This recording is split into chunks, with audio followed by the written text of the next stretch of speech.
오늘 이제 마지막 육가 동행까지 다 되도록 하겠습니다.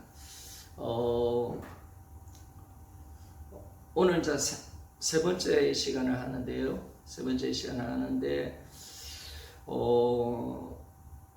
사실은 이제 이 동행 임재가 신앙의 가장 클라이맥스 맞습니다. 가장 중요한 부분이고, 그래서 좀 우리가 많이 좀 다뤄야 될 부분이 있어서 오늘 세 번째 이제 다시 반복하면서 이 말씀을 함께 나눠 보기를 원합니다.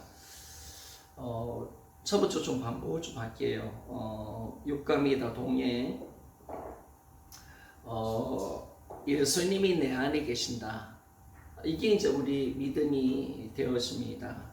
믿음은 영접이다라고 이 책에 나와 있는데, 믿음은 영접.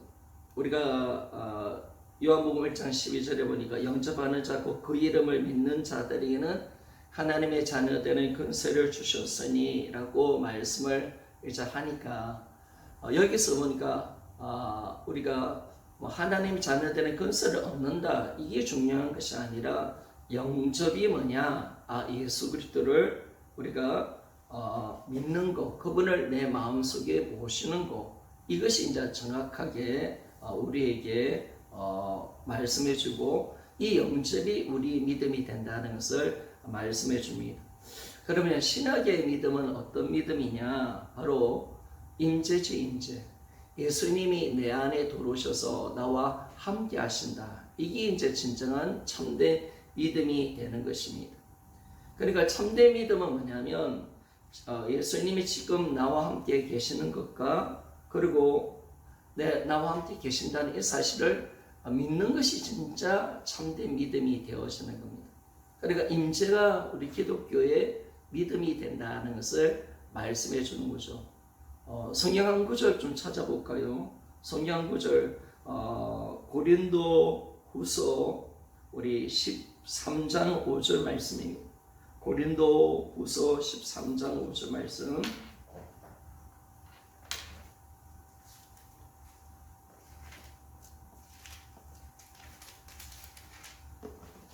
고린도후서 13장 5절 말씀을 우리 한번 좀 봅시다.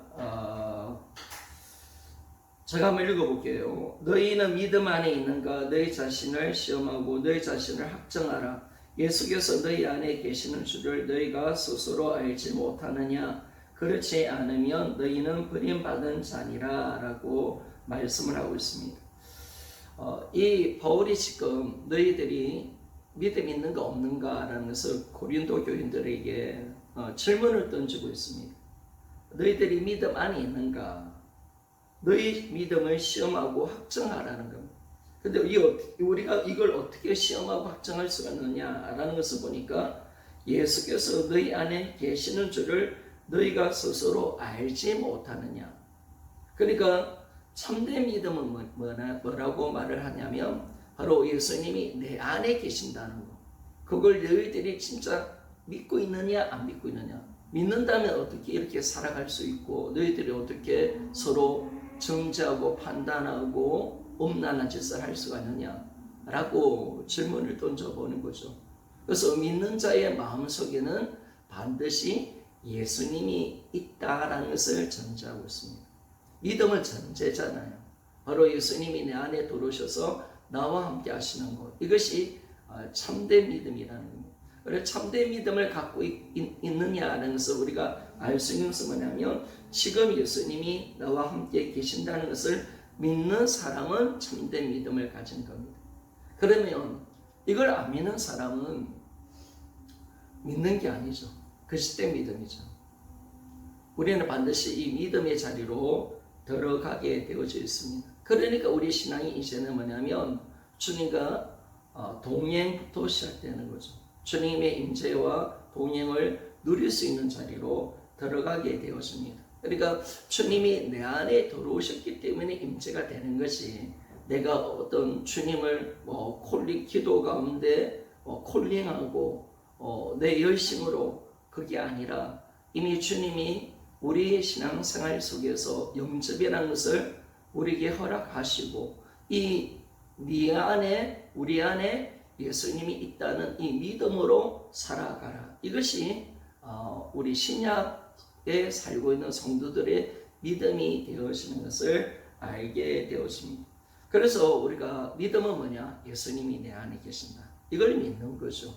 이분이 나와 함께 하신다는 것을 믿는 것이 진짜 믿음이다라고 말씀합니다. 작은 두 번째는 보니까 이 영접은 동행의 시작이다. 당연히 그렇죠. 우리가 영접하고 난 뒤에 그 다음부터 우리는 예수님과 함께하는 삶을 살게 되는 것입니다. 그러니까 우리가 이걸 믿든지 안 믿든지 하나님께서 영접했기 때문에, 우리가 예수님을 영접했기 때문에 하나님께서는 우리가 신앙생활 할 때 예수님과 함께 살아가도록 그렇게 만들어내신 겁니다. 이것이 이제 우리 기독교인들의 축복이죠. 믿음 생활이 너 혼자 될 수 없다는 걸 주님이 아시고 우리와 영원히 함께하는 이 놀라운 복을 우리가 얻게 된 것입니다.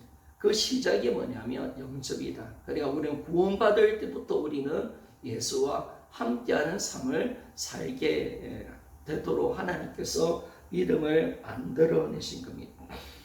작은 세 번째, 예수님은 항상 나와 함께 하신다라고 말씀하는데, 우리는 이제 예수님과 함께하는 삶을 살아가는 거죠.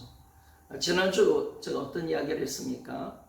제자들이 예수님과 육신으로 함께 살았던 삶과 이제 하늘나라 올라가셔서 성령으로 예수님이 그들 마음속에 들어오셨잖아요. 그 영으로 계시는, 인격적으로 임재해 계시는 그 예수님과의 삶이 차이가 있다고 말했습니까? 없다고 말했습니까? 차이가 전혀 없는 삶을 살았습니다. 어쩌면 복음서보다는 사도행전의 제자들의 삶은 더 훨씬 뛰어났습니다. 임재까지 가야 이 복음의 모든 것이 열립니다. 임재를 통해서 우리가 보고 부활을 통해서 나아가야 예수님의 사역이 새롭게 조명이 되어지고, 이분이 하나님이시구나, 이분이 이루어놓으신 이 복음을 우리가 잡아야, 우리가 뭐냐면 임재 속에 들어가 봐야 이제 예수님의 모든 그 생애와 삶이 또 사역이 이해가 되는 거죠. 그러니까 이제 제자들이 아무리 예수님과 함께 살아도 뭐예요? 임재까지 안 갔으니까, 아직 부활까지 안 나갔으니까 그들의 삶이 예수님께 근심거리가 되는 신앙생활이 되었잖아요. 예수님 마음을 모르고요. 예수님 십자가 질 때 다 도망가 버렸습니다. 그런데 이제 부활을 통해서 주님을 만나게 되어지고 성령을 통해서 주님이 우리 안에 제자들의 심령 속에 들어오고 난 뒤에 제자들의 삶의 모습은요, 완전히 180도 다릅니다. 정말 진짜 능력 있는 삶을 살고 정말 예수님과 온전한 연합의 삶을 살아가게 되어지고 정말 주님의 뜻을 이루면서 살아가는 완전한 모습으로 들어가는 것을 말씀해 주잖아요. 그러니까 제자들은 뭐냐면 육신으로 있었던 예수님과 함께 있었던 삶과 또 영으로 계시는 예수님의 마음에 계시는 이 임재 속에서 예수님과 함께 살아갔던 삶이 전혀 틀리지 않았다. 동일한 삶을 살았다는 것을 알게 되었습니다. 그러니까 이제 제자들이 예수님이 없는 삶은 상상을 할 수가 없는 거죠. 그래 예수님이 십자가를 죽는다니까 그들이 두려워서 거기에 대해서 질문조차도 하지 못했다라고 복음서에서 말씀을 하고 있잖아요. 왜냐하면 두려운 거예요. 예수님 없는 제자는 있을 수 없잖아요. 그러면 이제 내 안에 계신 예수님, 제자들 심령 속에 들어오신 예수님, 그 임재를 이제 경험하며 살아가는 것이 이제 예수님과 함께하는 삶을 살아가는 것인데, 이 임재에 대해서 제자들이 어떤 생각을 가졌을까? 아마 제자들의 마음은 이랬을 거예요. 주님의 임재를 놓치면 우리는 망한다. 임재에 목숨을 던지는. 그래서 그들이 진짜 기도한 겁니다. 정말 목숨 다해서 성령 충만 받으려 한 겁니다. 그러니까 기도와 성령 충만, 이게 다 어디로 가는 거예요? 바로 예수의 임재를 누리는 자리로 가는 거예요. 그러니까 지금까지 우리가 복음이 확실하지 않으니까, 복음이 없으니까 성령 충만 따로 예수 따라고 돼버린 거예요. 그래서 은사 쪽으로 가버린 거죠. 은사 쪽으로 간 거예요. 내 기도의 어떤 능력으로 그렇게 가버린 겁니다. 그런데 진짜 우리가 임재 쪽으로 딱 가보니까 임재 그 자체가 성령 충만입니다. 그러니까 성령 충만을 왜 받느냐? 내가 왜 거룩하게 살고 내가 왜 죄를 안 짓느냐? 내가 경건한 훈련을 받는 이유가 뭐고 내 생각과 마음을 지키고 내가 왜 거룩하게 살아가야 되느냐? 그리고 내가 왜 기도해야 되느냐? 왜 말씀을 내가 읽느냐? 그 모든 이유가 뭐예요? 그 모든 이유가 뭐예요? 우리 믿음을 온전케 해서 뭐예요? 바로 내 안에 계신 예수 그리스도와 함께하는 삶을 살게 한 것입니다. 임재를 누리도록 만들기 위해서 그렇게 하는 거죠. 이게 중요한 겁니다. 이게. 그러니까 우리가 이 노력을 하지 않으면 우리가 임재를 놓치잖아요. 내가 임재를 놓치는 방법은 왜 놓치느냐? 단 한 가지입니다. 죄 가운데 있고 세상을 사랑하기 때문에 그렇습니다. 죄가 들어오기 때문에. 그럴 때 우리는 뭐예요? 우리가 거룩하게 살고 성령을 의지하여서 주님의 임재를 내가 누리려고 노력하고 내가 기도하는 겁니다. 그러니까 지금까지 이것이 따로였습니다. 예수님 따로, 임재 따로, 또 임재 따로, 성령 충만 따로. 그게 아니라 이 모든 것이 뭐냐면 임재에 맞춰져 있다는 임재. 신앙 자체가 임재에 맞춰져 있다는. 그리고 여러분 초대교회가 뭐 특별한 게 있습니까? 사도행전 읽어보면 초대교회가 예수님이 부활하신 것을 만났고 성령 충만 받아서 임재에 들어가는 신앙. 그것이 끝이 두 가지죠. 부활하신 주님을 만났고요. 복음을 정확히 알았고, 그리고 두 번째 성령 충만 받아서 임재에 들어가 버릴 겁니다. 그러니까 그들 신앙이 모든 것이 다 되어져 버리는 거죠. 왜? 임재 자체가 주님과 함께하는 삶을 살아가는 거니까.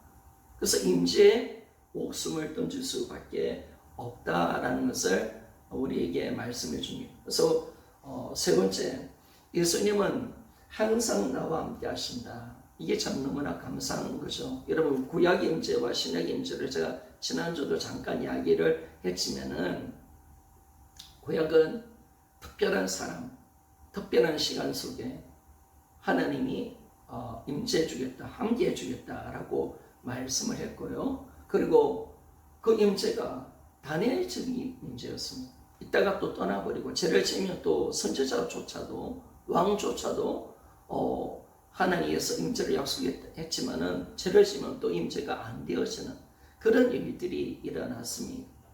그리고 그들의 임재는 예수 그리스도의 임재는 전혀 아닙니다. 구약은 예수님 오지 않았기 때문에 예수 그리스도를 통해서 누리는 임재는 하나도 누릴 수 없습니다. 그러니까 이것이 구약과 신약의 엄청난 차이가 여기 있는 겁니다. 여러분 구약과 신약의 차이가 무슨 차이입니까? 예수님이 오셨느냐 안 오셨느냐 이 차이죠, 여러분. 그러니까 이게 전능자 하나님이 예수님이 이 땅에 사람으로 오셨다, 죽고 부활하셔서 하늘 나라 가셨다. 이게 얼마나 큰 사건인지 여러분 아십니까? 예수님이 이 땅에 하나님이 대신 이 예수님이 이 땅에 사람으로 오셨다 가셨다. 이 사건은 우리 신앙의 파라다임을 완전히 바꾸는 사건이었고요. 이거는 구약과 신약의 하늘과 땅 차이로 만드는 신앙으로 만들어버렸습니다. 그래서 우리가 이 예수 그리스도가 이 땅에 오셨기 때문에 우리는 뭐냐면 신앙을 살고 있는 우리에게 이제 예수 그리스도와 함께하는 삶을 살게 되어지고 그분이 모든 것이잖아요. 하나님의 모든 것이잖아요. 신령 모든 보배가 되시고 우리의 모든 것이 되는 알파가 되시는 분이십니다. 그 안에 지혜와 능력과 모든 임재, 모든 성령 충만, 모든 권능, 영생, 영광, 생명, 이 모든 것이 그분 안에 있는데, 그럼 그분 안에 있는 그 임재를 통해서, 그분과 함께하는 임재를 통해서 그분 안에 있는 모든 것을 누리게 되어지고 복음으로 주시는 모든 능력과 은혜를 우리가 다 가지는 거죠. 그러니까 뭐 옛사람을 죽음 새로운 피조물 우리가 봤잖아요. 주 대신에 그 은혜, 그렇죠? 뭐 하나님께서 우리 존재를 바꾸는 거, 그거는 예수님이 오셔야, 우리가 예수님이 십자가 죽고 부활하셔야 이 복음을 만들어내지 않으면 그건 절대로 우리 것이 될 수가 없는 거예요. 구약의 이스라엘 백성들은 전혀 그걸 누릴 수 없는 거죠. 그러니까 구약의 이스라엘 백성들이 예수님을 그렇게 사모하고 기다리는 거예요. 선지자들이 그렇게 예수님을 연구를 했다라고 베드로후서에 나와 있어요. 왜냐하면 선지자들은 그들이 하나님의 말씀을 대언할 때 계시한 거죠. 하나님이 그들을 든 이스라엘 백성들을 책망하고 어떤 예언을 할 때 뭐냐면 1차적으로는 이스라엘 백성들에게만은 주어진 메시지였지만 나중에 그 메시지가 다 예수님께 맞춰져 있거든요. 이중계시지, 이중계시. 첫 번째 이스라엘 백성들이 그 시대 사람들에게 주는 메시지였지만은, 그러나 이 선지자들이 더 깊은 단계로 들어가는 거죠. 아, 이건 미래 앞으로 메시아에 대한 예언이구나. 그걸 그들이 알아는 거예요. 그래서 그들은 항상 뭐예요? 선지자들은 누구를, 예수님이 어떤 분인가, 언제 오시는가, 그분의 사역이 어떤 것인가, 이걸 연구했대요. 베드로후서에 보면 그 1장에 나와 있어. 야, 신기하죠. 그러니까 그들이 예수님을 그렇게 알고 싶어 했던 거예요. 그런데 우리는 뭐예요? 오셨잖아요. 다 이제 오픈하셨잖아요. 정말 하나님의 비밀이신 최종 계시가 되시는 예수님이 오셔서 하나님의 사랑을 풀어내셨고, 구원을 풀어내셨고, 복음의 모든 능력, 하나님의 그 원하는 뜻과 계획을 다 풀어내시고 영원한 세계를 다 풀어내버리셨어요. 하나님 안에 있는 모든 비밀을 다 풀어내셔서 우리에게 주고자 하는 모든 축복과 은혜를 다 풀어내는 이 엄청난 사건을 예수님이 이 땅 오심을 통해서 다 이루어내버리셨거든요. 이제 그래서 이 복음을 뭐냐면 우리는 마음껏 누리며 살아갈 수 있는 이 놀라운 은혜를 얻게 된 거죠. 그래서 구약과 신약은 하늘과 땅 차이입니다. 그러니까 제가 구약의 임재는 제 대상 말을 못하겠더라고요. 신약의 임재만 이야기할 수밖에 없더라고요. 이게 하늘과 땅 차이니까. 그리고 구약에는 그냥 하나님이 말씀으로 그들 가운데 삶 속에 함께 하겠다라는 임재였지만, 신약의 임재는 뭡니까? 삼위 하나님이 내 안에 들어오시는 임재입니다. 야, 이게 얼마나 강력한 사건인가. 강력한 사건인가. 그래서 이 엄청난 사건을 그렇게 만들어낸 겁니다. 그러니까 우리가 이제는 뭐냐면 떠나지 않는 거죠. 그런데 그리고 말씀으로 함께 하겠다는 게 아니죠. 그런 약속으로 함께 하는 것이 아니라 실제로 주님이 우리 안에 들어오신 거예요. 하나님이 우리 안에 들어오신 임재잖아요. 그러니까 이 구약의 임재하고 신약의 임재가 얼마나 큰 차이가 나겠습니까? 큰 차이가 있습니다. 그러니까 우리 구약의 상징이 뭐예요? 성전과 성막과 성전이잖아요. 하나님 임재를 보여주는 장소. 이스라엘 백성들은 그 임재를 바라보면서 세키나 영광이라죠. 지성소 가운데 임하는 그 하나님 임재를 세키나, 그들이 가장 영적으로 사모하는 곳, 가장 영적으로 그들이 바라보는 곳, 그것이 바로 지성소 가운데 임하신 하나님의 영광이었습니다. 그 영광이 뭐냐면 실제로 신앙시대에 우리가 된 거예요. 신앙시대에. 그 하나님이 그 성전을 다 무너뜨리신 거죠. 그러니까 요한복음 2장에 나오는 그 성전을 깨끗이 하는 장면이 나오는데, 다른 부분에서는 그 성전 이 장면이 계속 다른 부분에서도 나오는데, 요한복음에는 뭐냐면 예수님이 성전을 청결하는 사건은 어떤 사건이냐면 성전을 척결하는 사건으로, 성전을 없애는 사건으로 만든다는 거예요. 예수님은 어떻게 말씀하십니까? 내가 이 성전을 다시 세우겠다. 허물고 세우겠다 하는 거예요. 아니, 헤롯이 46년입니까? 36년입니까? 했는데 저는 네가 3일 만에 짓는다고 그런 말 하잖아요. 예수님이 뭐예요? 자기가 성전임을 우리에게 정확하게 말씀해 주고 있는 거예요. 정확하게. 그래서 우리가 이 놀라운 하나님의 은혜 가운데 이제 들어와서 이 놀라운 하나님의 임재를 우리가 누릴 수 있는 그 자리로 우리를 하나님께서 만들어내시는 그 은혜가 있습니다. 그래서 구약과 신약의 임재가 다르다. 이제 예수님은 항상 우리와 함께한다. 그분이 말씀 정도가 아니죠. 약속 정도가 아니죠. 그분 자신이 우리 안에 들어오신 겁니다. 그분만 들어온 게 아니죠, 여러분. 예수님이 들어오셨다면, 여러분, 삼위 하나님은요, 한 분은 여기 있고, 한 분은 저기 있고, 한 분은 또 여기 있는 분이 아니에요. 그분 자체가 연합된 있는 분이에요. 완전히 하나시죠. 연합의 진정한 비밀은 삼위일체에서 노는 겁니다. 그분이 사랑에서 노는 겁니다. 그분 세 분이 성부, 성자, 성령이 완전히 연합되어 있는 존재입니다. 사랑으로 하나님 하나도 떨어지지 않는 존재로 연합되어 있죠. 그런데 예수님이 들어오셨다면, 그러면 누가 들어오신 거예요? 성령님도 들어오셨고, 성령님이 들어오셨다면 성부도 들어오신 거예요. 내 안에 바로 삼위 하나님이 와 계십니다. 내가 성전이에요, 여러분. 내가 성전. 이게 놀라운 거죠. 그러니까 예수님의 십자가의 죽음이 뭐냐면, 피가 뭐냐면 어떤 사건이 되는 거예요? 임재 쪽으로 모든 걸 맞춰보니까 이게 너무나 큰 사건이 되는 거예요. 나를 성전 삼는 사건이 십자가 사건인 거예요. 그러니까 뭐 십자가에 지는 십자가라면 뭐예요? 그냥 예수님 나의 죄에서 죽으셨다. 내가 천국 가기 위한 십자가 정도로 봤는데, 임재의 쪽으로 맞추는 보니까 왜 예수님이 죽으셨는가? 왜 그분이 나를 깨끗하게 만들어내셨는가? 라고 했을 때, 죄에서 왜 우리를 건짐받고 나를 거룩한 하나님의 자녀로 만들어내셨는가? 라는 걸 보니까, 그러나 내가 주님을 잘 섬기는 그 정도가 아니라 나를 하나님의 거처인 성전을 만드는 사건이구나. 우리 한 사람 한 사람을 다 성전 삼아서 하나님의 교회가 될 수 있도록 만드는 사건이었구나. 이게 놀라운 거죠.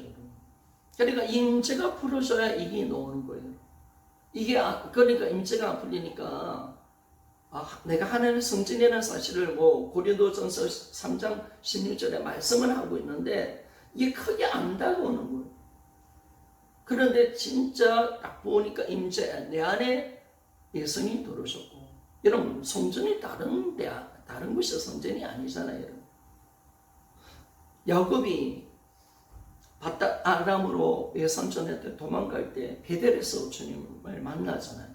사닥다리에서 왔다 갔다 오르락 내리락하는 천사를 만나게 되고 거기서 주님을 만나게 되잖아요. 왜 그곳이 베델이 되잖아요. 하나님의 집이 되잖아요. 우리가 성전은 다른 데 있는 게 아니잖아요. 정말 하나님이 거하는 처소, 하나님 임재한 장소, 그것이 거룩한 땅이고 거룩한 곳이고 그것이 성전이고요. 그것이 정말 주님이 인정한 곳임을 우리에게 말씀해 주는데, 하나님이 우리에게 뭐냐면 공식적으로 성전을 선포해 주신 거예요. 공식적으로.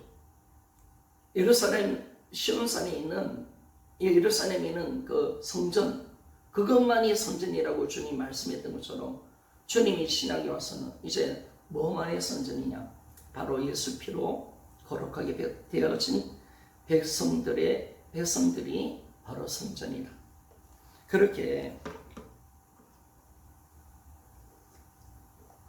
말씀을 하고 있습니다. 그래서 우리는 반드시 예수님이 내 안에 와 계십니다. 이걸 위해서 예수님이 모든 것을 하셨습니다. 십자가에 죽으신 이유도, 부활하신 이유도, 성천하신 이유도 뭐예요? 왜 예수님이 하늘나라로 가실 때요? 그래서 제자들이 물어보잖아요. 말하잖아요. 야, 사실은 내가 죽는 것이 너희들이 유익한 거야. 내가 하늘나라 가는 거야. 가는 것이 너희들에게 더 유익한 거야. 왜? 내가 다시 오니까 너희들을 절대로 고아처럼 버려두지 않는다. 그때 되면 너희들은 모든 것을 알게 될 것이다. 너희들은 이제 많은 것을 하나님의 사랑을 더 많이 깨닫게 되고 너희들에게 더 유익이 될 것이다 라고 말씀을 하잖아요. 여러분 육신에 계셨던 그 예수님이 하늘로 가셔야 영으로 이 땅에 다시 오실 수 있잖아요. 그러면 이제는 뭐냐면 육으로 있었다면 육신 속에 있는 예수님만이 육신 속에 계신 그 예수님, 육으로 계신 예수님과 함께 지내는 사람만이 임재를 누릴 수 있잖아요. 그런데 가셨기에 이제는 뭐냐면 모든 심령 속에 영으로 들어올 수 있는 임재를 만들어내시는 거예요. 성령으로. 이게 하나님의 위대한 작품이죠. 얼마나 위대한 사건이며 이걸 인간이 생각에 넣을 수가 있겠습니까? 하나님 하시는 거죠. 하나님이 예수님을 하늘로 보내주셔서 이제 성령으로 우리 안에 인격적으로 임재해 주셔서 마치 육신 속에 계신 예수님과 똑같은 임재를 그대로 누릴 수 있도록 만들어낸 거예요. 아까도 이야기했죠. 제자들의 육으로 사셨던 예수님과 살았던 임재와 사도행전에 이제는 성령 강림 사건을 통해서 제자들이 예수님과 함께하는 이 예수님과 함께한 임재가 틀렸습니까? 전혀 틀리지 않았습니다. 똑같았습니다. 완전히 100% 똑같은 동일한 것이었습니다. 이 임재를 그대로 누리면서 신학의 백성들은 그렇게 임재를 누리면서 살아간 거죠. 그러면 2000년 후에 우리도 뭐냐면 그 임재를 누릴 때 마치 육신에 계신 예수님과 함께 살았던 제자들과 삶과 우리의 삶이 틀리면 안 된다는 거예요.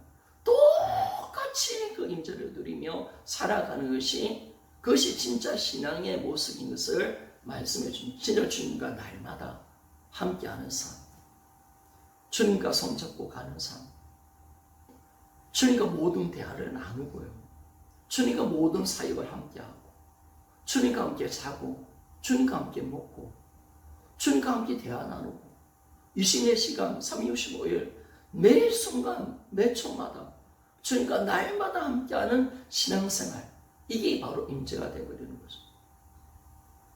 그러니까 우리 신앙생활이 임재로 딱 들어가보니까 하나님이 원하는 수준을 우리가 알게 되는 겁니다. 야, 하나님이 정말 이걸 원하고 계십니다. 거기 너무나도 확정되는 그 놀라운 사건이 되는 것입니다. 그래서 예수님은 항상 나와 함께 하신다. 이게 성기를 잡는 거죠. 이런 믿음의 성기.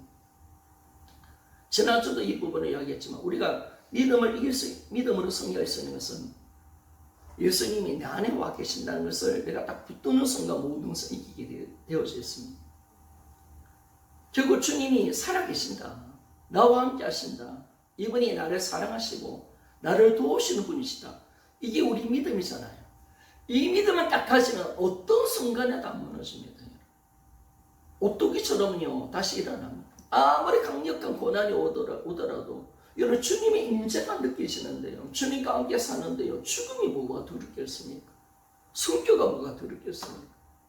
그러니까 우리가 강력한 믿음의 소유자가 되는 거죠. 여러분. 강력한 하나님과 함께하는 삶 자체가 모든 것을 할 수가 있고요, 모든 것을 견딜 수가 있고 모든 것을 이길 수 있는 영역의 자리로 들어가는 거죠. 그러니까 이 복음을 알면 알수록 야, 이게 뭐 내가 기도 많이 해서 막 성경 많이 읽어서 이게 아니구나, 이게 아니구나.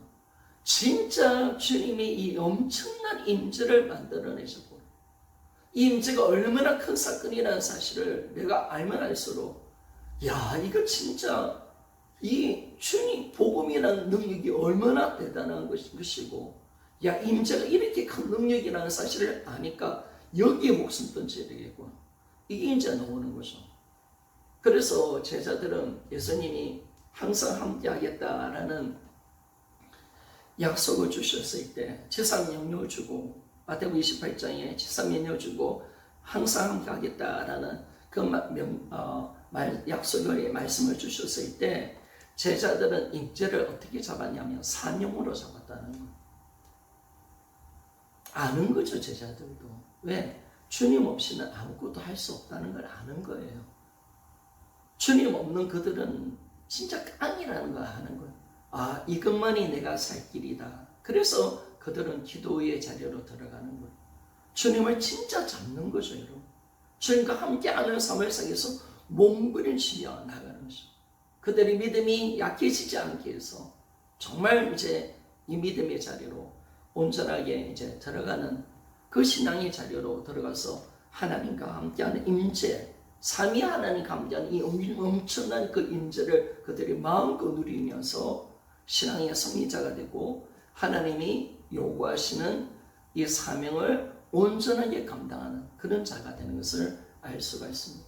사실은 여러분, 만약에 제자들이 사등전에 제자들이 주님의 임재가 안 되었다면 그들의 사역은 중단되었을 겁니다. 그리고 그들은요 죽임을 당했을 겁니다. 그런데 여러분, 주님과 함께 하니까 죽일 수도 없는 거예요. 그 제자들이 간땡이가 부은 거죠, 여러분. 뭐 공에 잡혀가고 헤롯 대왕에게 잡혀가고 이런 뭐 감옥에 들어가도 그들 눈 하나 깜짝하지 않습니다. 그리고 신기하게 죽이지를 못합니다. 여러분, 성령 충만한 사람, 하나님 임재 가운데 들어간 사람은요 하나님이 허락지 않으면 절대 못 죽습니다. 하나님의 신의 능력 속에 있기 때문에, 섭리 속에 있기 때문에 어떤 사건도 그들을 죽일 수 없습니다. 하나님 허락지 않은 선에서는 절대로 죽일 수 없습니다. 마치 예수님처럼. 예수님이 막 죽이려 하잖아요. 눈 하나 깜짝 안 합니다. 야, 내 때가 있어 임마. 내 때에 나는 죽을 거야. 나는 내 목숨을 내가 죽음을 선택하는 거야. 너희들 함부로 나 못 죽여. 주님이 담대하게 외치잖아요. 그래서 요한복음은 때를 자꾸 이야기하잖아요. 그때가 오지 않았다. 그때가 오지 않았다. 근데 요한복음 12장부터 이제 주님이 어떻게 이야기하면 내가 영광을 받을 때가 왔다. 십자가죠. 내가 이제 그때를 향해 간다. 딱 던지죠. 그러니까 주님만이 그걸 주님이 허락해야 죽이는 거예요. 죽을 수 있는 거예요. 그러니까 이 권세를 내가 갖고 있는데 너희들이 나를 함부로 대해 못 죽여. 진짜 주님 못 죽여요. 아무리 해도 못 죽여요. 그런 것처럼 여러분, 임재 속에 사는 자에게도 그런 능력이 있습니다. 하나님의 강력한 간섭과 계획 속에 있기 때문에 제자들을 못 죽이잖아요. 못 죽여요. 성령 속에 야고보 사도가 죽었고요. 베드로도 건진 받잖아요. 아무도 그들을 대할 수 없어. 그들이 뭐 무기가 있습니까? 뭐 힘이 있습니까? 그럼 뭐 목자라면 죽을 수밖에 없는 존재인데도 바울 같은 사람 죽이면 되는데 못 죽여요. 희한하게 못 죽여요. 하나님이 함께 하니까요. 그 임재 속에 딱 사니까 뭐 희한하게 안 되는 거예요. 그래서 바울이 끝까지 복음 다 전하다가 선교 3차 여행까지 떠나서 AD 68년에 누굽니까?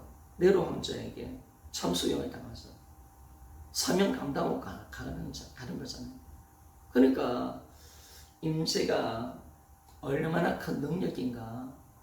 그러니까 임재 속에 살지 않았다면 사등전은 없는 겁니다. 사등전은 없는 겁니다. 그들이 강력하게 주님 임재 속에 살고 사명자로 서 있었기 때문에 하나님의 강력한 보호 가운데서 그들이 하나님 인도를 받는 삶 속에서 위대한 사역을 이루는 것을 보게 되었습니다. 그들은 아는 거, 임재의 능력을 아는 거예요.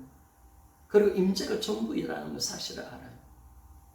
임재만 되어지면 모든 것을 이긴다는 걸 알아요. 다 할 수 있다는 걸 알아요. 아니, 하나님이 예수님이 우리 안에 들어와시는데, 하나님이 나와 함께 하시는데, 성령을 통째로 주셨는데, 여러분, 뭘 우리가 더 달라 하는 거예요?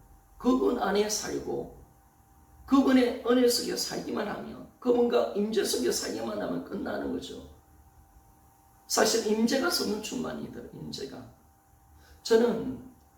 저도 성령 충만 받아봤거든요. 딱 2번 받아봤습니다. 한 번 받을 때는 예수님을 처음 믿을 때도 제가 성령 충만 받아서 예수님 믿었고요. 그리고 청년회 때 부름받을 때, 목회자 부름받을 때 성령 충만 받아봤고요. 그리고 신학교 3학년 때 저한테는 신학교 3학년이 참 엄청난 저희 삶이 어떤 획기적인 일이었는데, 주님을 진짜 깊게 만나본 적이 있습니다. 엄청난 체험도 많이 받고 그런 성령 충만 받아봤는데, 그런데 돌아보니까 그때는 성령 충만이 뭔지를 잘 몰랐어요. 뭐 그때 하나님의 임재가 되고 하나님과 교제도 되고요, 깊은 체험도 있었고 봤는데, 그런데 제가 임재를 딱 만나는 순간 성령 충만이 뭔지가 정확하게 드러나요. 임재 자체가 성령 충만이라는 사실이 너무나 드러나고, 야, 이게 임재가 성령 충만이구나. 주님과 함께하는 삶, 주님과 교제하고 살아가는 그 자체가 이게 성령 충만이네. 그리고 임재에서 들어가면 주님을 사랑하게 되어 있거든요. 사랑으로 들어갑니다. 그러니까 성령 충만이 결국 사랑이잖아요. 이게 완전히 똑같아요. 임재를 잡아보니까 성령 충만이 너무 선명해져 버려요. 그걸 이제 깨닫게 되는 겁니다. 그래서 우리가 이 엄청난 이 사건, 예수님이 항상 나와 함께 하신다는 이 위대한 사건이 바로 우리 모두에게 주어진 겁니다. 그러니까 하나님 공평하신 분인 거예요.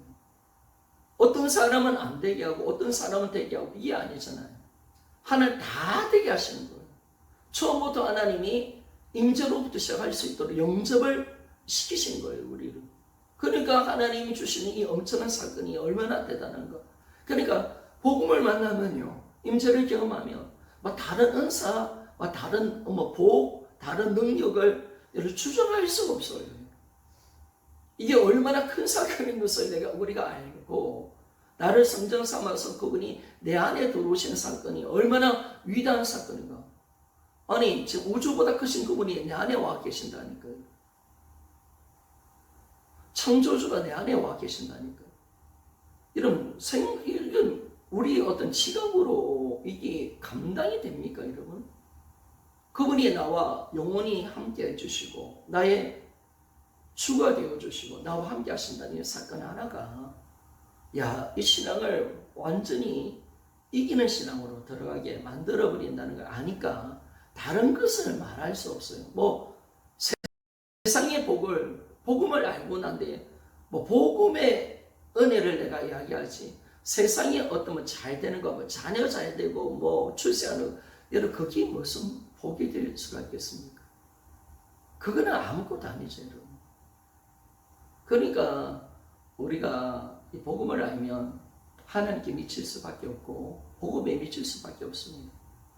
이것만 주님만 자랑할 수밖에 없어요. 그래서 고린도 교인들 보면서 너희들 은사 가지고 까짝까짝 거리지 말고, 누구한테 세례 받았나 그거 따지지 말고, 나는 무슨 파다, 분당이, 나는 베드로 파다, 그런 거 따지지 말고 오직 예수만 자랑해라. 예수만, 그게 맞는 거예요. 우리 예수만 자랑해야 됩니다. 그래서 저도 이 부분 속에서 성도들을 바르게 가르치지 못하는 것에 대해서 주님께 회개했고, 제자들하고 성도들 앞에서도 저도 회개했습니다. 우리는 복을 모르니까 엉뚱한 짓을 하는 것입니다. 이게 얼마나 엄청난 사건인가를 우리가 정확하게 우리가 아는 것입니다. 그리고 데살로니가 5장 10절에 보니까 예수께서 우리를 위하여 죽으사 우리로 하여금 깨든지 자든지 자기와 함께 살게 하려 하셨느니라. 하나님의 모든 복음의 초점은 뭐냐면, 전능자일 때 오신 이유도, 십자가의 고난 받으신 이유도, 사람으로 오신 이유도, 고난 받으신 이유도, 십자가에 죽으신 이유도, 부활하신 이유도, 성천하신 이유도 다 뭐냐면 다 임재입니다. 임재를 만들어내는 사건이었습니다. 그런데 오늘 보십시오. 데살로니가 5장 10절. 왜 예수님이 죽었느냐? 왜 죽으냐? 십자가가 다르게 해석되는 거예요. 임재로 해석되는 거예요.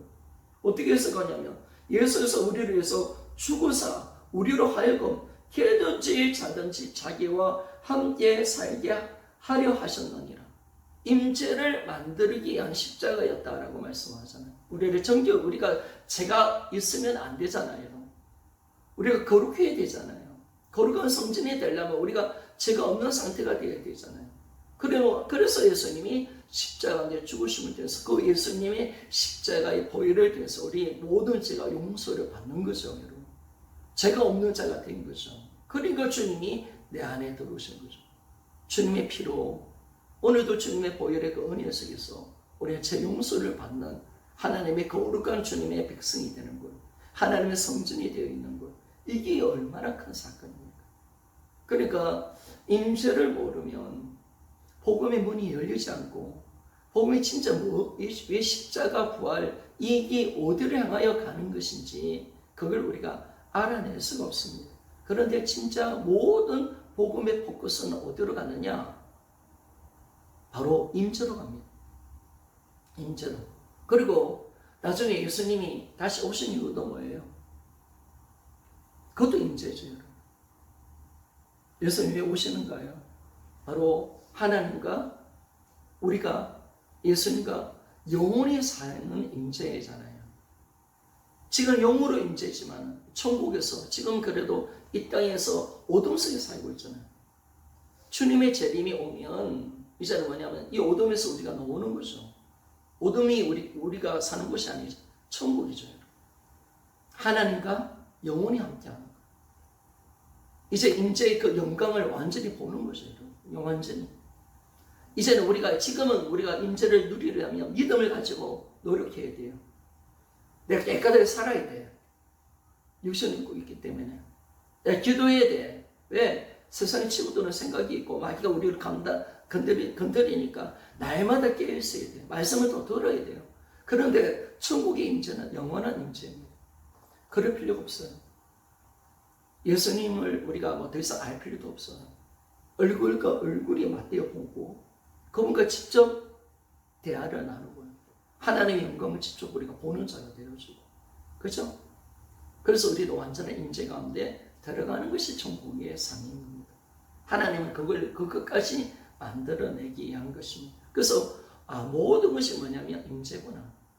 그 임재를 만드신 그 모든 것이 뭐냐면 하나님의 사랑입니다. 사랑입니다. 하나님이 그렇게 우리를 사랑했기 때문에 그 임재입니다.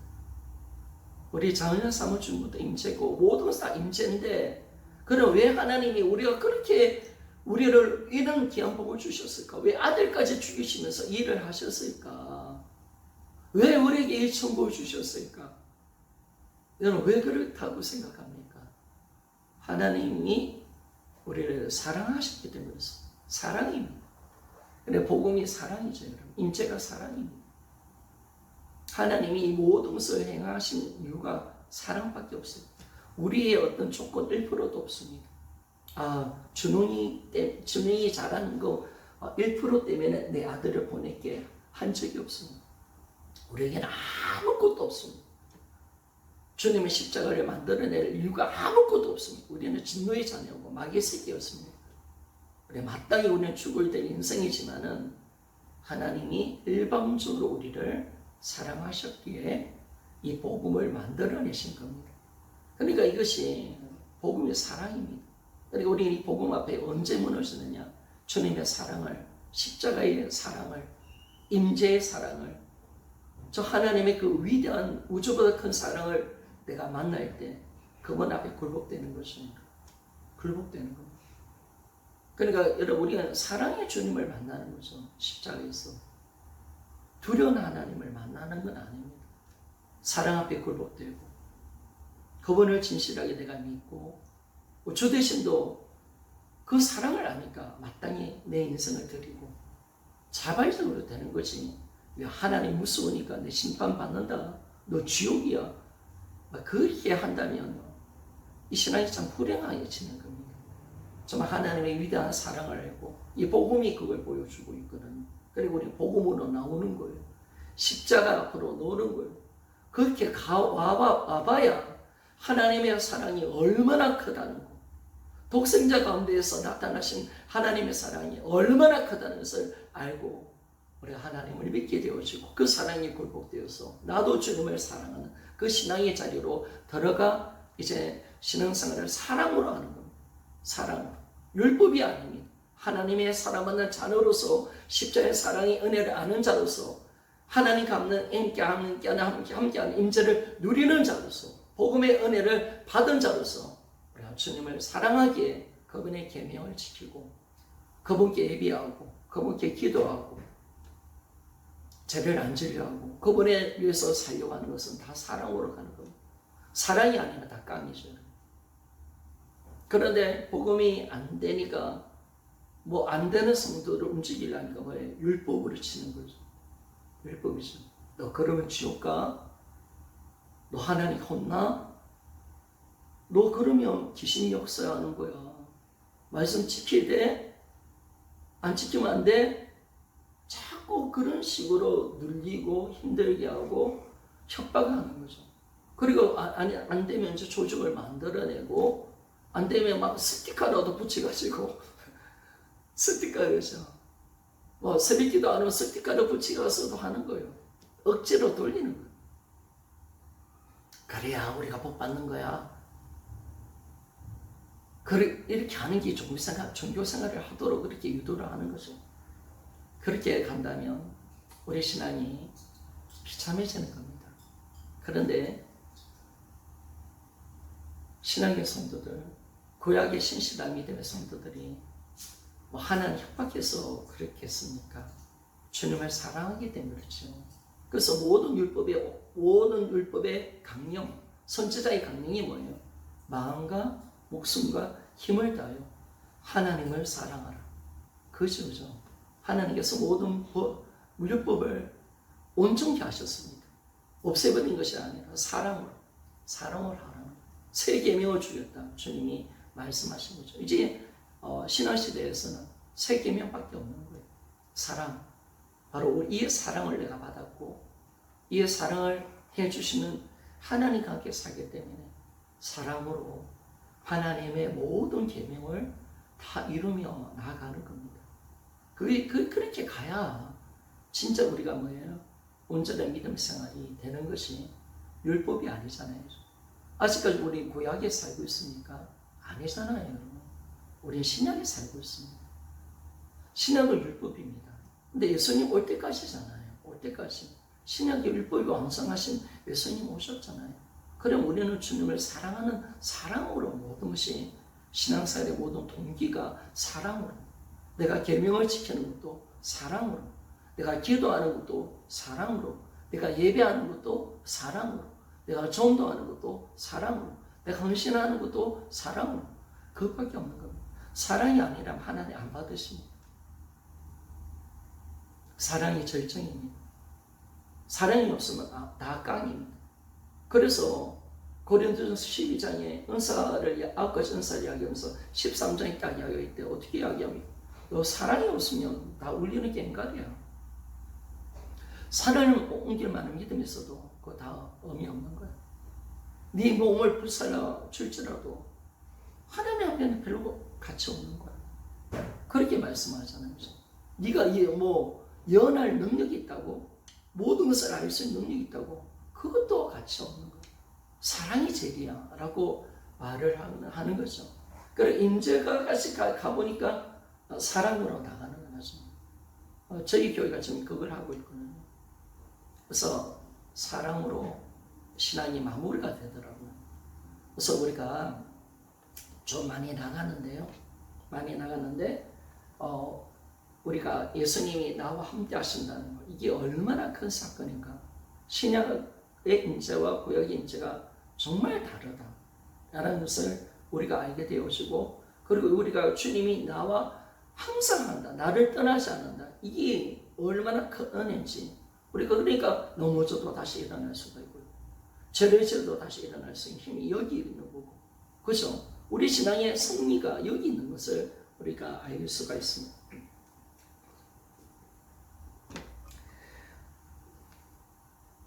(49페이지) 2번 예수 그리스도와 동행하는 삶. 산상수훈 팔복의 삶을 살게 한다라고 말씀했습니다. 주님의 임재가 되어지면, 주님과 연합과 임재가 되어지면 주님의 마음으로 살아가는 거죠. 그러니까 우리가 산상수훈의 힘든 말씀, 또 데살로니가 5장 16절입니까? 항상 기뻐하라, 범사에 감사하라, 쉬지 말고 기도하라. 사실 하나님의 수준 속에서 말씀하는 말씀인데, 또 원수를 사랑하라, 네 목숨 다까지 형제를 사랑하라. 그건 우리가 할 수 있는 영역은 아닙니다. 용서할 때 7번에 7번이라도 용서하라. 야, 이거 우리가 어떻게 합니까, 이걸? 오른발 때리면 왼발 때리면 오른발 되고, 이걸 우리 본성을 거스기는 이 하나님의 계명, 하나님의 계명을 보면 하나님의 수준 속에 하는 말씀인데요, 우리가 이뤄낼 수 있는 말씀이 아닙니다. 그러나 하나님 이까지 가기를 원하는. 그러면 왜 하나님이 이 말씀을 주셨을까? 처음에는 임재가 모르고 연합의 비밀을 모르니까 이게 그냥 율법으로 눌리는 거. 왜 이렇게 하나님은 인색하신 분이시고, 뭐 힘든 걸 왜 지켜라? 내가 어떻게 이걸 감당하나? 포기해버렸잖아, 우리. 정신만 가지고 있잖아. 신학자들이 그렇게 이야기했잖아요. 그런데 하나님이 왜 이렇게 하신 이유가 뭐냐면, 그만큼 우리를 뭐냐면 특별한 존재로 만들어내셨다는 거예요. 예수님과 연합시켜 놓고 그분이 임재 가운데 살기 때문에 우리가 그분과 임재 가운데 동행 가운데 들어가면, 야, 예수님의 마음이 내 마음이 되고 예수님의 생각이 내 생각이 되어서 하나님의 말씀을 우리가 온전하게 지키는 자로, 약속에 참여하는 자로 하나님께서 우리를 만들어내셨다는 거예요. 그래서 너희들이 주님의 임재 가운데 동행만 하면 된다. 이것만 하면 주님의 마음으로 살아갈 수 있다라고 말씀하는 거잖아요. 그게 뭐냐면 팔복의 비밀이잖아요. 팔복. 임재를 통해서 이게 왔다는 거예요. 우리가 심령이 가난한, 그죠? 애통하고 온유하고 위해줄 긍휼이 여긴, 긍휼은 하나님 마음이거든요. 청결한 마음, 그리고 화평케 하는 의를 위해서 핍박받는 마음. 그래서 이 모든 것이 주님의 마음으로 우리가 이룰 수가 있는데, 이 마음을 우리가 임재 가운데 동행 가운데 우리가 살아갈 때 우리가 이 산상수훈을 이룰 수 있는 삶으로 들어갈 수가 있게 되어지는 것입니다. 그래서 우리는 뭐냐면, 주님이 나를 다스리면 주님의 마음과 생각으로 살기 때문에 예수 그리스도의 인격이 나를 통해서 드러나는 겁니다. 예수님이 그것을 성경은 뭐라고 말하냐면, 예수님이 나를 통해서 사신다라고 말합니다. 그래서 우리는 우리를 통해서 주님의 통치를 받고 주님의 다스림을 받는 그 삶을 통해서 주님을 보여주는 삶을 살아가는 것입니다. 그러니까 우리가 주님을 보여주고 주님을 닮아가는 자의 삶은 뭘 말해주는 거예요? 이 사람이 주님과 지금 동행하고 있다는 걸 보여주는 거예요. 임재 가운데 살고 있다는 걸 보여주는 거예요. 이걸 하나님이 하라고 말씀하는 거예요. 주님은 없는 가운데 하라고 하지 않고 불가능한 일을 속에서 하라고 하지 않습니다. 하나님이 다 만들어냈다. 다 되어져 있다. 네가 정말 믿음으로 나가면 이 삶을 살아가게 될 것이다. 네가 하는 것이 아니다. 네 안에 보배가 한다. 이 능력이 네한테 있는 게 아니다. 바로 보배이신 그 하나님께 있다. 너는 그분 앞에 복종하고 순종하라. 그분을 사랑하라. 그러면 내가 할게. 네 안에 있는 예수가 하는 거예요. 그렇게 우리에게 말씀하는 거예요. 이게 신앙생활이다. 그러니까 모든 신앙생활이 이렇게 가는 것이에요. 우리 신앙의 영적인 거장들이 다 이리로 간 거예요. 이들은 이 임재를 안 거예요. 연합의 비밀을 알아면 우리보다 더 많이 알아는 거예요. 허드슨 테일러, 신앙 위인들, 이런 사람들, 제자들 다 마찬가지고요. 사도들 다 마찬가지고요. 성령 목사님, 주기조 목사님, 모든 분들 다 이리로 간 거예요. 다 이리로. 그러니까 우리는 예전에 사람이 대단하다고 생각했는데, 딱 보니까 주님의 복음의 능력이 대단하구나. 이들은 임재를 깊이를 알았구나. 하나님과의 그 영적 교제가 무엇인지 알았구나. 그래서 깊은 땅에서 들어와서 이 삶을 살아가는 것 뿐이지. 우리도 그렇게 간다면 우리도 그런 자의 삶을 살아갈 수 있는 삶을 살아가는 것이, 그들이 대단한 게 아니라 그들 가운데 있는 주님이 대단한 것이, 임재가 대단한 것이, 임재가. 그렇게 우리가 보게 되는 거예요. 그래야 우리도 할 수가 있는 거예요. 주님이 이제 임재를 잡게 했다면 하나님 그런 삶을 살도록 우리를 부르신 거예요. 하나님 그렇게 우리를 이제 율법적인 신앙생활에서 벗어나라. 내가 원하는 신앙은 이거다. 이제 임재가 왔으니까 우리가 이제 믿음으로 가면 되는 거거든요. 이루어진 하나님은 우리가 실패해도 다시 일으켜서 다시 임재를 잡게 하고, 실제가 되도록 우리 어느 때는 처음에는 잘 적응이 안 될 거예요. 주님께 초점 맞추고 주님께 날마다 굴복하고 주님을 인지하며 살아가고 주님과 교제하는 삶이 어느 때 내 옷이 아닌 것처럼 느끼실 수 있어요. 그러나 습관이 되어지면 이 내 옷처럼 되어지면 그때부터 주님의 풍성한 임재 속에 들어가면서 우리는 이제 내가 하는 게 아니죠. 주님이 하시는 거죠. 주님이 내 마음을 움직여 가시는 거죠. 예전에 제가 이런 경험을 한번 해본 적이 있었습니다. 전북에 있었을 때, 지금 담임되었던 그 부목사, 그분이 부목사고 나 전도사 시절이었는데, 교회가 막 시험 들어가지고, 목사님이 7개 간음죄는 안 지었는데, 이렇게 귀신 역사죠. 그걸 가지고 교인들이 목사님을 억난죄로 거신 겁니다. 교회가 그러니까 노예에서는 목사님을 보호해주고, 그러니까 교회가 짜게지기 일복 직전이었습니다. 근데 우리까지 두 사람이 이제 부교육자는 두 사람이 있었고, 나머지는 교육전도사니까 했었는데, 두 사람이 죽도록 고생했습니다. 죽도록 고생했는데, 500명 되는 교회인데 죽도록 고생했는데, 우리를 바치자라고 자꾸 늘어지는 거예요. 노예에서는 장로들 치료하고 교회를 없애버리라고 하니까 우리가 나가면 안 되잖아요. 저희들 많이 고민을 많이 했는데, 도덕적으로 보면 목사님 편에 들어가야 되는데 교인들이 나쁜 짓을 한 거죠. 그런데 같이 수고했습니다. 교회가 안정이 되었습니다. 안정이 되고 같이 설교도 나누는데, 근데 모든 그 영광을, 모든 수고를 그 부목사님이 설교를 참 잘했었어요. 재밌게 잘하고. 저는 내가 치는 설교 아니고 성도들을 앉아있어요. 그런데 부목사를 너무 좋아하는 거예요. 저는 같이 고생했는데 마음이 진짜 섭섭하더라고요. 그런데 제가 그때 이제 나름대로 성령의 은혜가 안 돼 있었던 것 같아요. 저를 성령이 잡아주시니까, 주님이 잡아주시니까 제가 어떤 마음도 이기게 되더라고요. 섭섭한 것도 없고, 그때는 좀 어떤 말을 들어도 내 마음이 평온한 상태로 들어가더라고요. 정말 이렇게 차이가 많이 두도록 이렇게 성도들이 저를 대해주셨어요. 좀 억울하잖아요. 죽도록 봉사하는데. 근데 저거 하나도 아프지가 않는 거예요. 그들을 더 축복하고, 그 목사님이 담임이 됐으면 좋겠다는 마음도 있었고, 그리고 기꺼이 주님, 담임이 되니까 우리가 기꺼이 이제 나가야 되겠죠. 이런 고생 시큰하고 나고 난데 갈 데도 없는데 나가라 하더라고요. 참 비정하잖아요. 집도 없었어요. 짐도 없는데 비정하게 나가요. 근데 주님이 내 마음을 잡아주시니까 그게 하나도 아프지 않더라고요. 그러니까 이게 뭐냐면 이 모든 것이 주님이 하시는구나. 주님이 나와 함께 하시면 모든 것은 되는구나.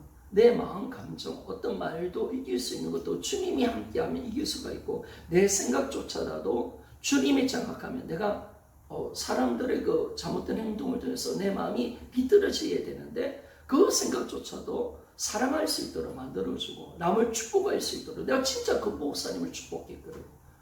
내가 진짜 그 성도들을 축복했거든요. 하나도 아프지가 않는 거예요. 어떻게 이렇게, 저한테는 가장 능력보다는요, 내 마음을 지켜낼 수 있었다는 것이 저한테 가장 큰 은혜였던 것 같아요. 기쁨으로 섬길 수 있을 거예요. 근데 그 모든 것을 보니까 임재대로 임재. 이게 하나님의 은혜로 되는 것이 내가 내 힘으로 되는 것은 하나도 없다. 그러니까 우리가 말씀을 이루는 것도 맞아요. 정말 성령께서 주님의 임재를 만들어내시면 우리는 어떤 자리 가운데 어떤 자도 용서해 줄 수가 있고 사랑할 수가 있어요. 내가 어떤 고난 속에서도 내가 이길 수가 있어요. 아픔으로 느껴지잖아요. 기쁨으로 느껴지고요. 내가 고난받는 것이 또 천국의 영광으로 느껴지고요. 죽도록 봉사하고 싶고요. 내 물질이라도 다 내어넣어서 생명으로 드리고 싶은 마음을 주님이 주시는 거예요. 그게 뭐냐면 임재 가운데 들어가 있기 때문에 그게 가능한 거예요. 하나님은 임재 속에 들어오라는 거예요. 너희들 그 힘든 것 속에서 힘들어하지 말고, 너희들 노력과 일삼에서 지쳐서 내가 뭐 배신당하고 뭐 이런 아픔이 있고 이런 상황이 아니다. 나의 뭐 심정 가지고 하라. 내 마음과 생각 가지고 내가 너와 함께 할게. 내가 너를 통해서 나타나 줄게. 내가 너를 지배하고 통치하면 너는 그냥 파이프로 쓰임 받으면 돼. 파이프로. 우리가 파이프 있잖아요. 물은 흐르잖아요, 여러분. 물은 하나님께서 제공시켜 주는 거예요. 난 파이프가 되는 거죠. 그 열칸만 우리가 감당하면 되는데 내가 파이프가 되고 내가 물을 뭔가 흘러보내려니까 힘든 거죠. 내가 어떻게 물을 흘러보냅니까? 주님이 하시는 거죠. 그리고 우리는 그 임재 속에 동행만 되어지면 삼삼수원의 모든 말씀도 다 이룰 수가 있어요. 원수라도요. 이게 할 수가 있습니다. 성령 목사님 자기를 주인 아들도 사랑하자는 거잖아요. 주님이 그 생각과 마음을 딱 지켜주니까요. 그 임재 속에 사는 하나님의 그 놀라운 능력이 그들 가운데 나타나니까 그런 놀라운 은혜를 얻게 되는 것입니다. 자, 넘어가겠습니다. 오늘 다 떼긴 떼겠습니다. 50페이지. 지난주 이 앞에까지만 했죠.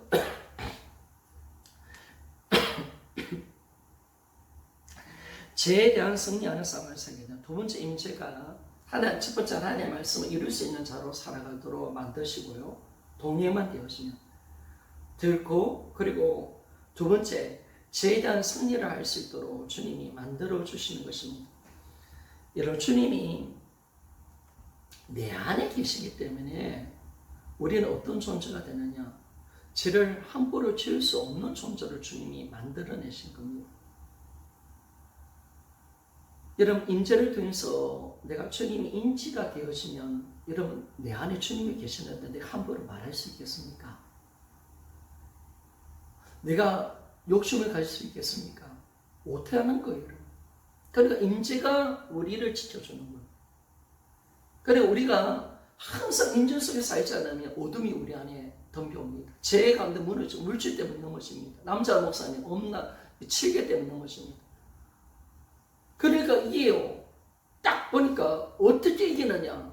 우리 하나님의 경외심을 가지고 날마다 깨어있는 삶을 살아갈 수가 있고 내가 죄와 싸울 수 있는 자리로 우리를 이끌어가게 하는 것이 뭐냐? 임재입니다. 임재만 되어지면요, 주님이 느끼시면 우리가 어떻게 코람드의 삶을 살아가는데 어떻게 내가 함부로 죄를 짓습니까?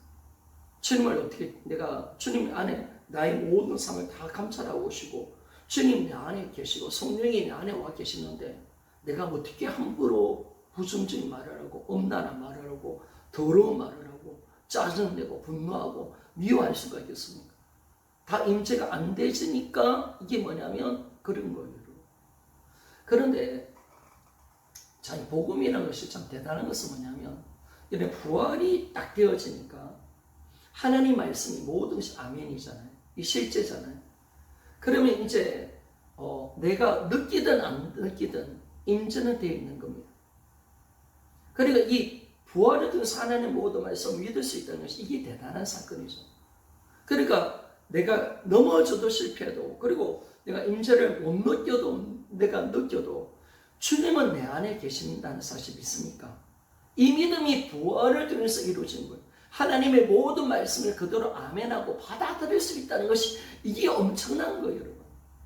그러니까 우리가 어떤 자리 속에서도 이것이 주님을 인지하게 주님 말씀을 그대로 믿을 수 있는 믿음으로 주님을 인지할 수 있도록 만들어주는 것이 부활입니다. 그래서 부활이 진짜 중요한 겁니다.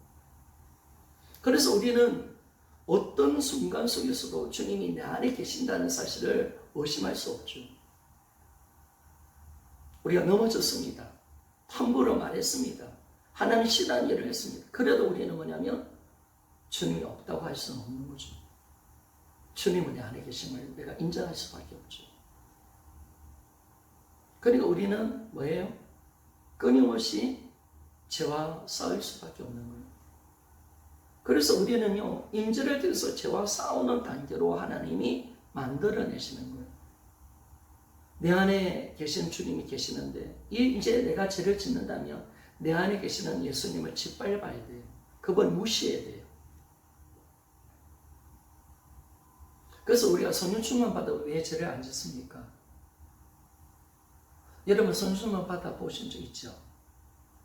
그러면 성령 충만 받으면 진짜 죄를 안 짓거든요. 왜 안 짓습니까? 단 한 가지죠. 성령 충만은 주님의 임재를 경험하는 사건입니다. 주님이 나 안에 있다는 것을 내가 영으로 느끼는 사건입니다. 주님이 다 내 모든 삶을 보고 계신다는 것을 내가 인지하고 있고 고람들의 삶을 살도록 만들어내는데 내가 어떻게 죄를 짓습니까? 함부로 못합니다. 함부로 결정도 못합니다. 함부로 못 삽니다. 딱 잡힙니다. 왜? 성령 충만이 임재를 딱 만들어내기 때문에 그렇습니다. 그래서 우리가 죄와 싸우게 되죠. 그래서 우리의 죄를, 그래서 성령 충만 받으면 진짜 하루를 지나는데 한 번도 죄를 안 짓는 날도 있습니다. 너무나 놀랍게 어떻게 이런 날도 있나? 내가 어떻게 하루를 살면서 정말 온전히 24시간 주님께 집중하고, 아니 한 번도 그릇되는 말을 하지 않고 내가 한 번도 말을 실수하지 않고 어떻게 딱 보니까 진짜 24시간 완벽한 삶을 사는 거예요. 성의 역사가 그렇게 막 임재로 되어서 만들어내는 거죠. 그러니까 우리가 왜 이게 되느냐? 바로 이 임재를 두면서 우리는 죄와 싸우는 단계로 가는 거죠. 왜? 내가 이제 죄를 짓는다는 것은 주님을 무시하는 행동이니까 그분을 무시할 수 없잖아요. 그래서 우리 임재 가운데 살게 되어지냐? 죄와 필요까지 쌓일 수밖에 없는 겁니다. 이게 성령해지면 성령질수록 우리가 믿음으로 이제는 뭐냐면 여러분 주님이 이루어놓으신 이 모든 실제입니다. 실제인데 그런데 이게 복음이고 진짜입니다. 사실입니다. 복음만이 사실입니다. 이 땅의 가치관, 내 느낀 감정은 다 가짜입니다. 속습니다. 절대 우리는 거기에 속으면 안 됩니다. 하나님의 약속의 말씀만이 실제고 복음으로 이루어놓으신 이 약속만이 실제입니다. 임재는 실제입니다. 약속입니다. 진짜입니다. 절대로 변화될 수 없는 진리입니다. 그러면 여러분 우리가 이제는 이 복음의 이게 완전히 내 것이기 때문에 이루어진 사건인데 절대로 부활이 역사의 사실이라면 임재도 역사의 사실이기 때문에 흔들 수 없는 사건이기 때문에 주님이 내 안에 와 계신다는 것도 사실이기 때문에 우리는요 이제는 뭐의 문제냐면 믿음으로 이걸 얼마나 인정하냐의 문제입니다. 그래서 신앙은 이제 우리가 육과 같이 다 약했으니까 제가 이 말을 하는 겁니다. 이제 모든 것이 다 이루어졌기 때문에 교회도 세워졌고 주님의 주되심에 대해서 이제 연합 동행 임재까지 딱 만들어내셨기 때문에 하나님의 모든 말씀이 다 우리 것이 되었습니다. 실제입니다. 그러면 우리는 이제 누리면 되는 거예요. 내가 뭐 하려고 하는 게 없어요, 여러분. 복음으로 들어가면 내가 뭔가 하려고 할 이유가 없는 거예요. 다 되는 거예요, 다 되는 거예요. 다 이루어놓은 거예요. 다 우리 거야. 하나님의 사랑은 다 내 거야. 십자가는 다 내 거고, 부활도 다 내 거고, 성전도 다 내 거고, 재림도 다 내 거고, 임재도 다 내 거야. 하나님 다 주셔서, 신랑도 다 주셔서, 영생도 내 거고, 주님이 들어오셔서, 주님의 능력도 내 거야. 그러면 모든 것이 실제인데, 능력인데, 이게 사실인데, 그러면 뭐의 문제냐? 신앙생활은 뭐의 문제냐라고 해서 이제는 믿음의 문제입니다. 믿느냐 안 믿느냐 문제입니다.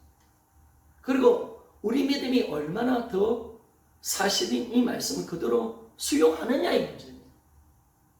한마디면서 에베소 4장의 말씀처럼 예수님을 아는 것과 믿는 것이 하나가 되어서 그리스도의 장성한 분량까지 자라나는 것, 그겁니다. 우리는 지금 아는 것과 믿는 것이 어쩌면 지금 여러분들이 여러분들 제가 보고 싶어서 우리 교회도 오고 싶어 하시고 저도 보고 싶습니다. 오십시오. 와서 같이 받고 하면 되는데 지금 목사님들 보니까 허니문 시간이고 너무 복음 들으니까 너무 좋고 이 놀라운 복음 어디서 듣겠나? 이 주님 내 안에 계신다고 내가 다 가실 줄 알고 주님이 연합되어 있고 얼마나 좋습니까? 근데 이거 이제 허니문 시간으로 머물면 안 되겠죠, 여러분. 다 이제 기쁜 자리로 들어가야 되겠죠.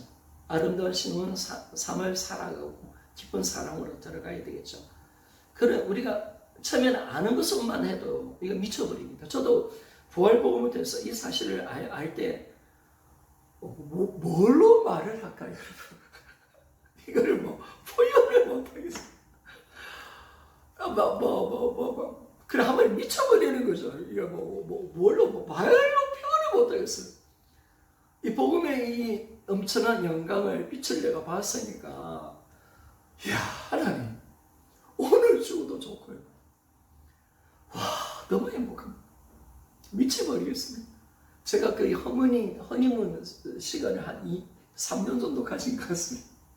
그냥 미쳐서 그냥 하늘에 떠가지고 막 미쳐서 살아갔던 것 같아요. 미쳐서 복음 전했던 것 같아요. 하나님 미쳤던 것 같아요. 그것도 복음을 또 미친 듯이 알려고 몸부림쳤고요. 진짜 미쳤던 것 같아요. 그냥 너무 흥분이 되고요. 내가 찾고자 하는 이 복음을 내가 만났으니까 이 하나님의 위대한 사랑과 능력과 권능이 이 복음 안에 다 있으니까 그걸 이번에 맛만 본 사람이 맛을 봤는데 그걸 아는 사람이 안 미치겠습니까?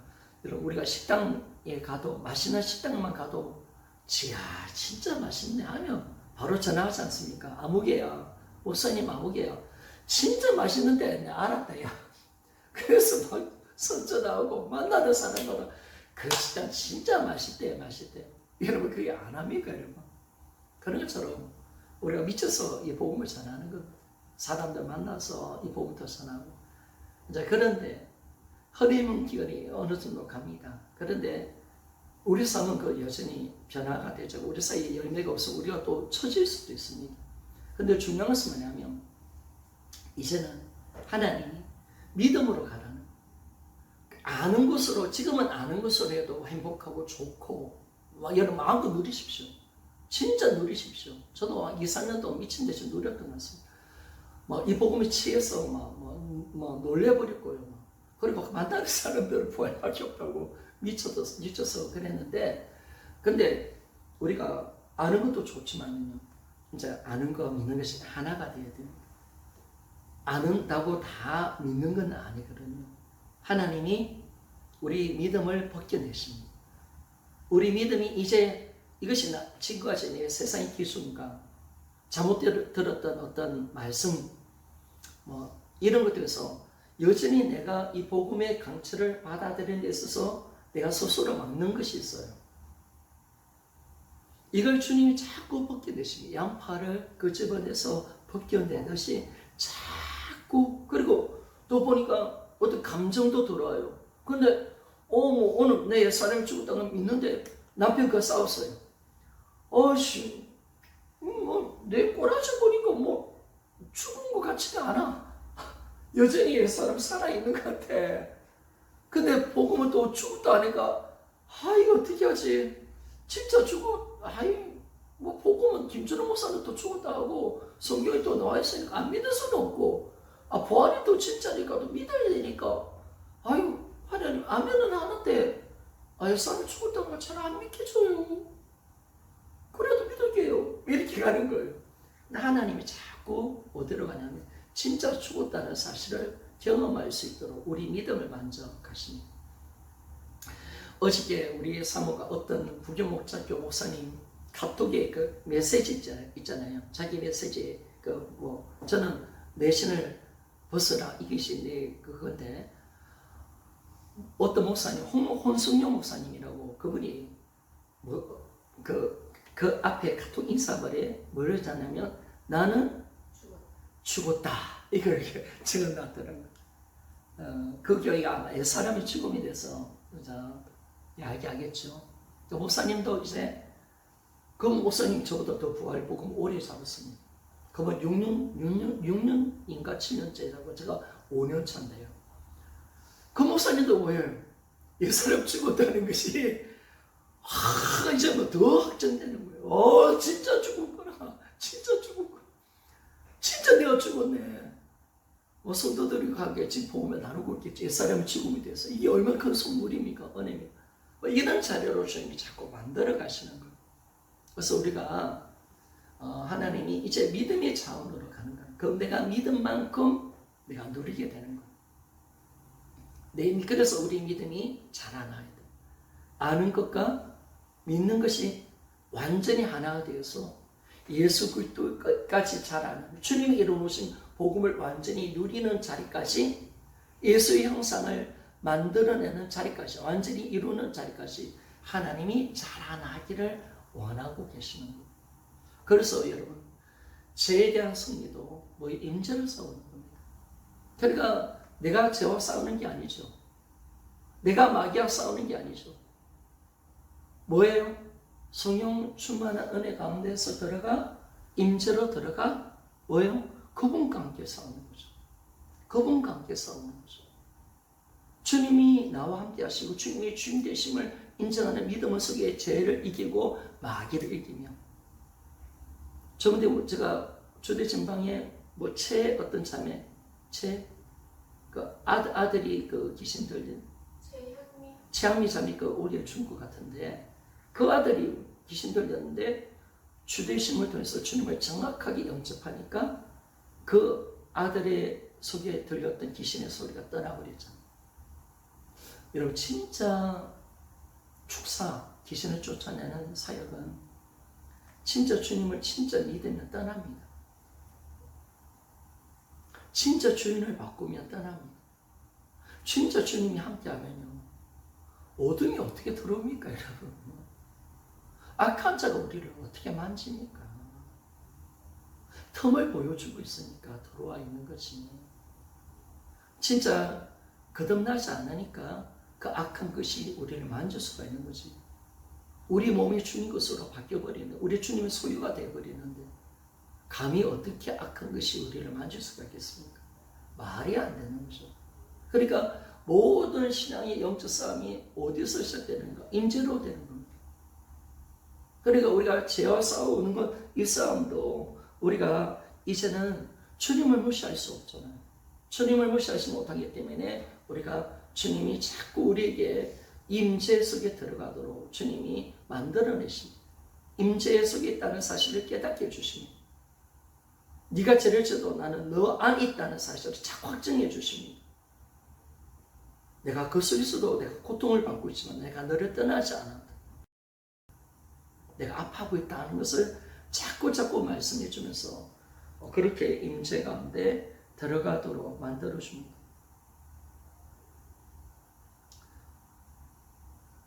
세 번째, 오뚜기 신앙의 삶을 살게 된다 라고 말씀합니다.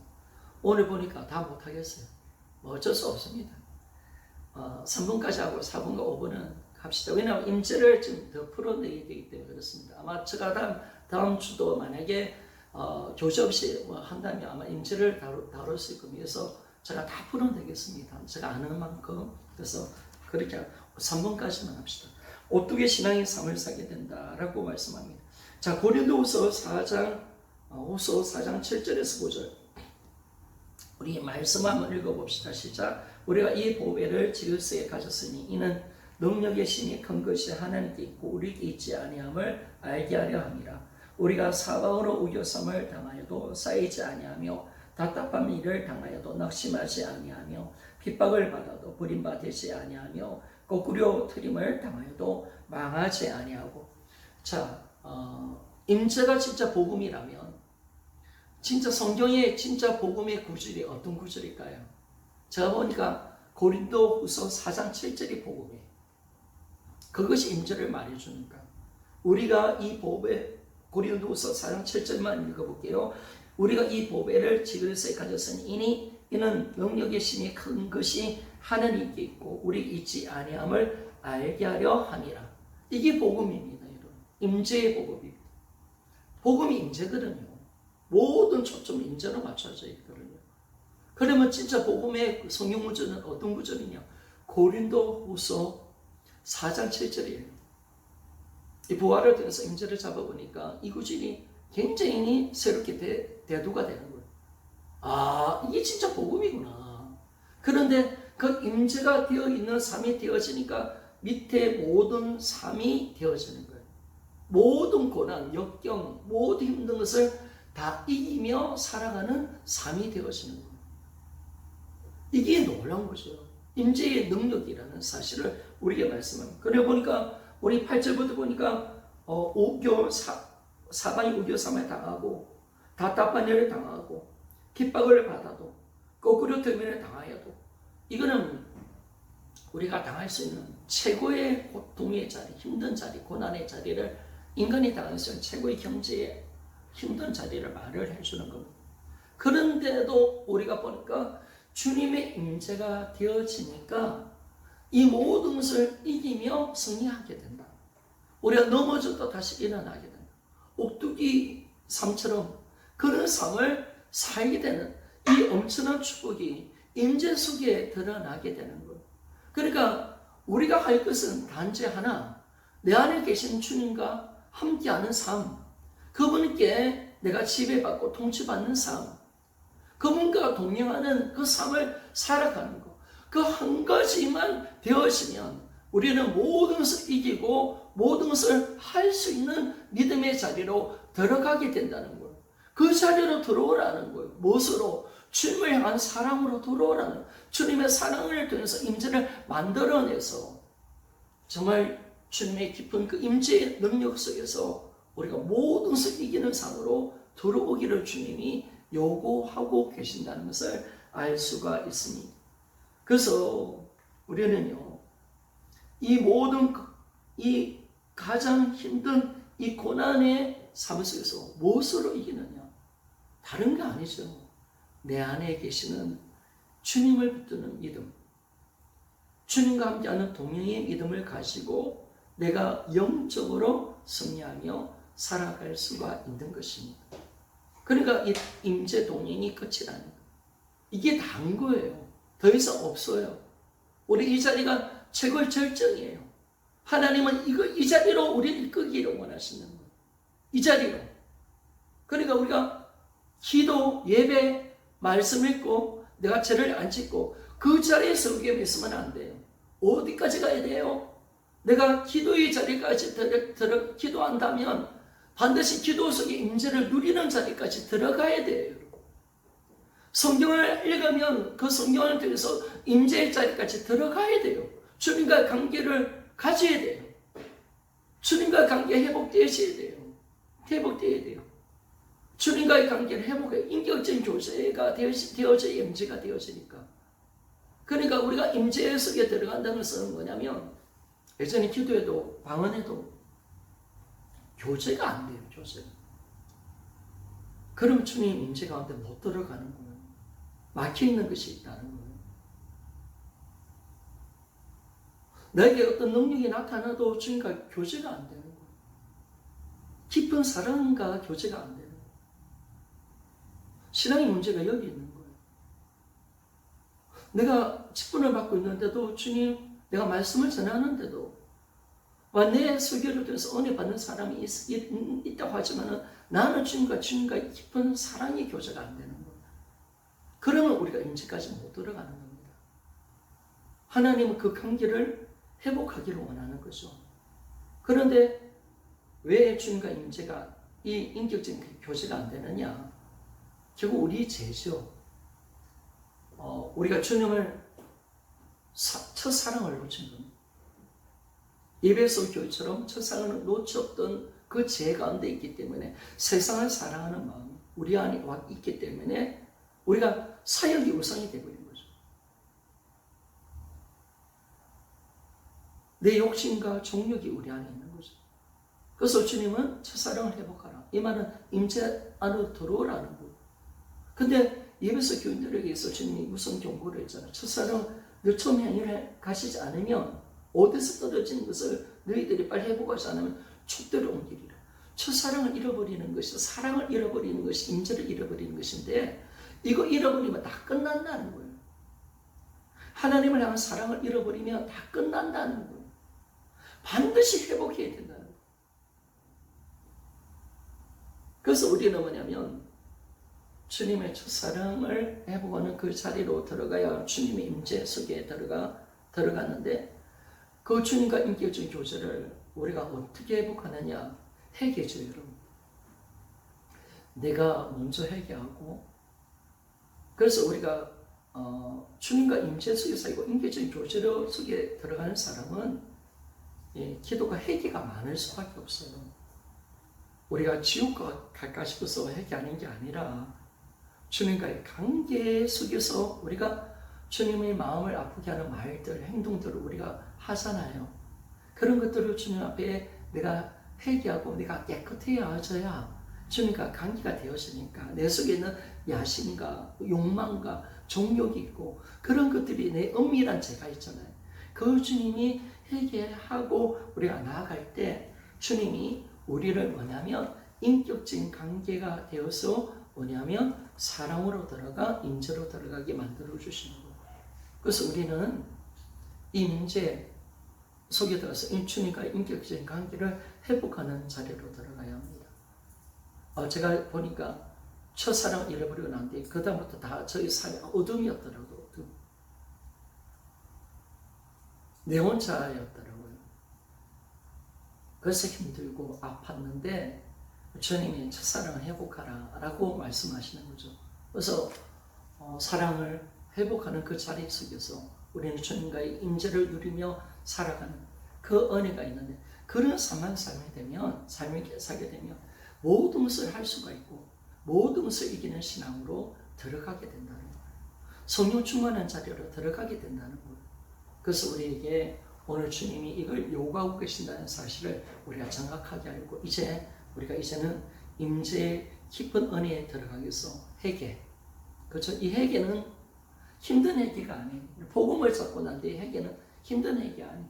야, 너 지옥 가. 이거 무서워라. 이 회개가 아니라 하나님과의 관계를 회복하자. 더 깊은 사랑을 나누자.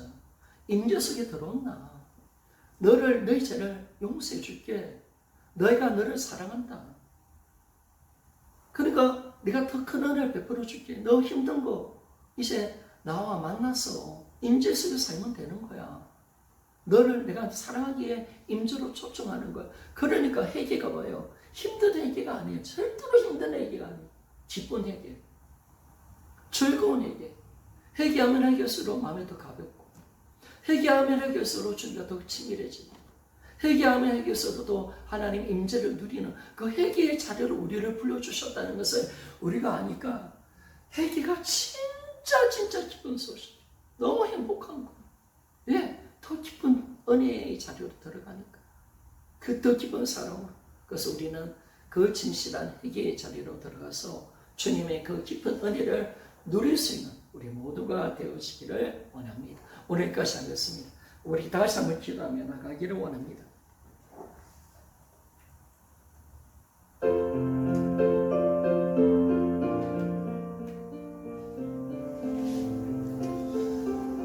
기도하겠습니다. 우리가 오늘 임재에 대해서 말씀을 나눴습니다. 임재가 얼마나 큰 사건인가를 내가 알고 이제 임재를 더 온전히 더 많이 알기를 원합니다. 임재의 큰 능력을 내가 경험하기를 원합니다. 이제 나의 믿음이 온전한 믿음으로 들어가 임재를 마음껏 누릴 수 있는 믿음의 자리로 들어가기를 원합니다. 이제 주님 임재로 우리를 불러주셨기에 우리에게 회개를 요구하십니다. 하나님 회개하라고 하십니다. 인격적인 관계에 초점 맞추라고 말씀하십니다. 네가 기도를 3시간, 4시간, 10시간 하는 것이 문제가 아니라 하나님의 임재 속에 들어오는 기도를 하라. 하나님과 관계를 회복하는 기도를 하라. 하나님 관계를 회복하는 성경 읽기를 하고 말씀의 은혜를 받아라. 주님이 말씀하십니다. 주여 이 자리까지 우리가 들어가도록 인도해달라고 다 같이 기도하며